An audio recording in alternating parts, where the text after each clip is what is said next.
Bueno, en la siguiente parte vamos a analizar el otro instrumento de medición que se utiliza en estos circuitos DC, que es para medir voltaje, es decir, el voltímetro.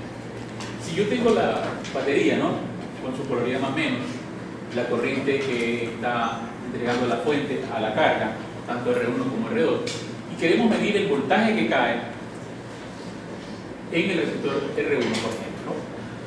Entonces, estos signos marcan la diferencia potencial que hay en los terminales de la resistencia, ¿no? Por donde ingresa la corriente al resistor, marcamos con el signo más para indicar que ese punto está a un potencial más alto que cuando sale la corriente. Y entonces, el voltímetro que vamos a utilizar para medir voltajes DC, este instrumento de medición debe ser conectado en paralelo. ¿Qué es una conexión paralela? Bueno, una conexión en paralelo es cuando dos componentes tienen entre ellos la misma diferencia potencial. Entonces, si yo voy a marcar aquí el dispositivo, ¿no?, en cuestión, que es el voltímetro, es una conexión paralela. Y entonces, el fabricante debe diseñar, en base a un voltímetro analógico, una resistencia que, asociada con el galvanómetro, pues me permita medir la lectura de la diferencia potencial sin alterar los valores en el circuito. Entonces, si yo veo la estructura interna que tiene este dispositivo, o sea, este voltímetro, tiene en ella pues el galvanómetro, ¿no?, que la representamos por este elemento esquemático que corresponde a la resistencia que tendría el galvanómetro.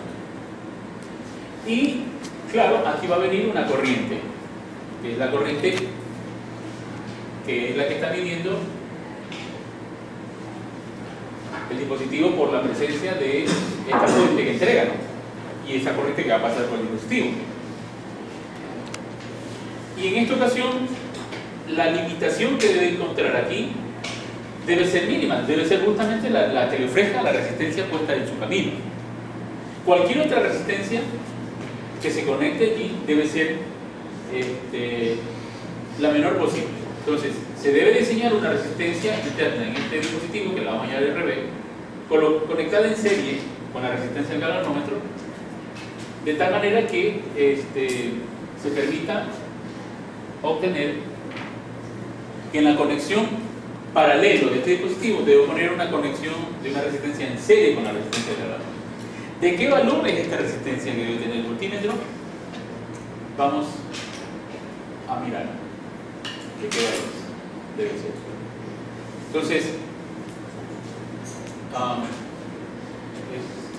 es un momentito aquí y aquí debo señalar algo, ¿no? Esta corriente que viene aquí es la corriente que viene al voltímetro. El nodo que viene aquí encuentra la corriente de la fuente, que va a derivarse en dos.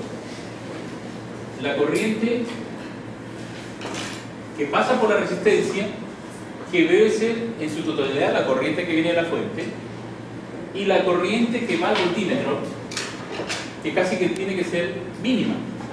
Entonces, esta corriente que estoy viendo aquí es esta, ¿no?, la corriente que es pequeñísima, la que viene por aquí.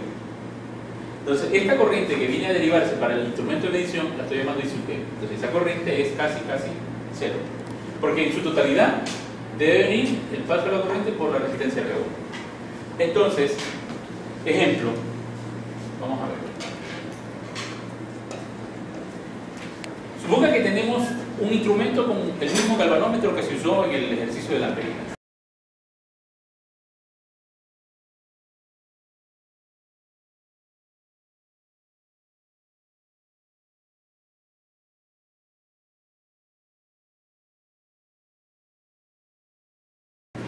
Ahora, si se trabaja como un voltímetro, quiero que cada división, o sea, cuando se mueva la aguja una división, esté leyendo 0,5 voltios.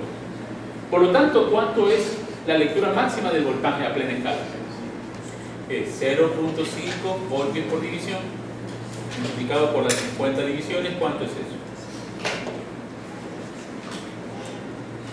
25 voltios, ¿no es cierto? O sea que lo máximo que va a leer este dispositivo, este voltímetro, es en plena escala 25 voltios. Entonces, si yo quiero fabricar una escala en la que permita leer 25 voltios, ¿cuánto debería ser el valor de esta resistencia? Que que debo conectar en serie al galvanómetro. Esa es la tarea. Entonces, usted observa que la resistencia que vale 5 y la corriente que vale 0,1 miliamperios, ¿sí?, establece una diferencia de potencial entre estos dos puntos, más menos, que debería dar un voltaje de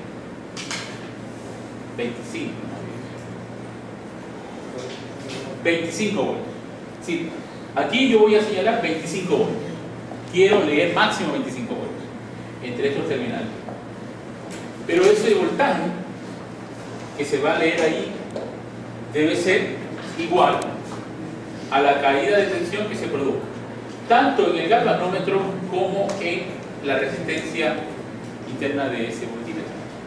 Entonces, la resistencia del galvanómetro por la corriente que pase por él va a ser ese voltaje, ¿no?, de G, esta caída de tensión aquí, más la caída de tensión que va a ser en este otro resistor, B. Entonces, estos 25 voltios deben ser la suma de ellos. Ahora, por ley de Ohm, esta caída de tensión en el galvanómetro va a ser, ¿qué cosa? La corriente que pase por el galvanómetro, ¿cierto?, por esta resistencia. Esa resistencia la conozco y esa corriente también, ¿de acuerdo? Más la caída de tensión que exista en el otro elemento que estoy conectando en serie. Esa sería entonces esta misma corriente, están estos elementos en serie, ¿no es cierto? Entonces, esta corriente que se deriva aquí de la fuente, esta corriente es la corriente que está yendo por el galvanómetro. Esa corriente es conocida, 0,2 miliamperios, pero no la resistencia, porque esa es la que tengo que encontrar, la resistencia interna del voltímetro.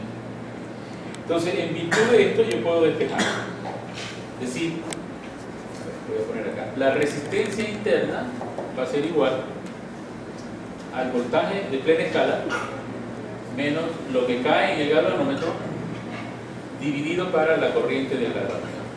Esto me permite a mí calcular la resistencia interna del voltímetro. El voltaje a plena escala como máximo dijimos que era 25 voltios. La corriente del galvanómetro era 10 a la menos 4, esto, ¿no?, 10 a la menos 4 amperios. La resistencia del galvanómetro 5 y la corriente del galvanómetro 10 a la menos 4. Eso nos permite calcular la resistencia interna del voltímetro.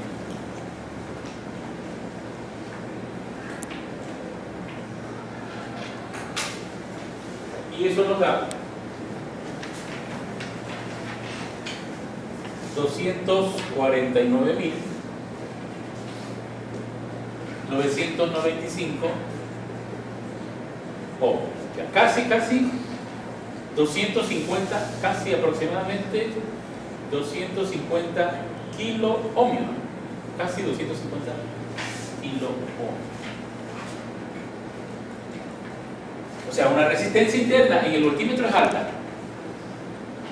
La resistencia. Por eso cuando ustedes sacan una escala de estas, viene ahí resistencia interna, dicen tanto ohmios, kilo ohmios, mega ohmios. En el amperímetro, en cambio, usted saca una escala del amperímetro, en cambio la resistencia interna del amperímetro es pequeñísima, como en este caso 50 micrómetros, con valores pequeños. Entonces, esas son las resistencias internas que muestran, ¿no?, tanto para el amperímetro, la resistencia Shunt, como para el voltímetro, ¿no? Claro que el voltímetro es puesta en serie al galvanómetro y altísima, ¿no? Siempre es una resistencia alta, porque, claro, si yo veo esto como un camino resistivo, entonces aquí veo la resistencia que predomina entre las dos. Claro, esto es RG más RB, es la resistencia total, pero predomina esto, porque estos son 5 ohmios, estos son 250.000. Entonces predomina esto, ¿no?, casi en su totalidad. En el camino lo que va a encontrar es la resistencia esta. Entonces, si encuentra aquí cualquier valor que tenga, siempre esta resistencia de aquí tiene que ser una resistencia más alta que esta, ¿no? Pero si yo pongo aquí, por ejemplo, 100K, pues esto tiene que ser de los mega ohmios. tiene que ser una resistencia mucho más grande. Si aquí pongo, por ejemplo, 10 ohmios, entonces esta batará con una resistencia del orden de los K, de los kiloohmios. Entonces, eso va a estar de acuerdo a la escala, ¿no? Si yo tengo una escala de 0.1 voltios, va a tener una resistencia pequeña. Pero si tengo voltaje de 100 voltios, 200 voltios, esa resistencia interna tiene que ser más grande.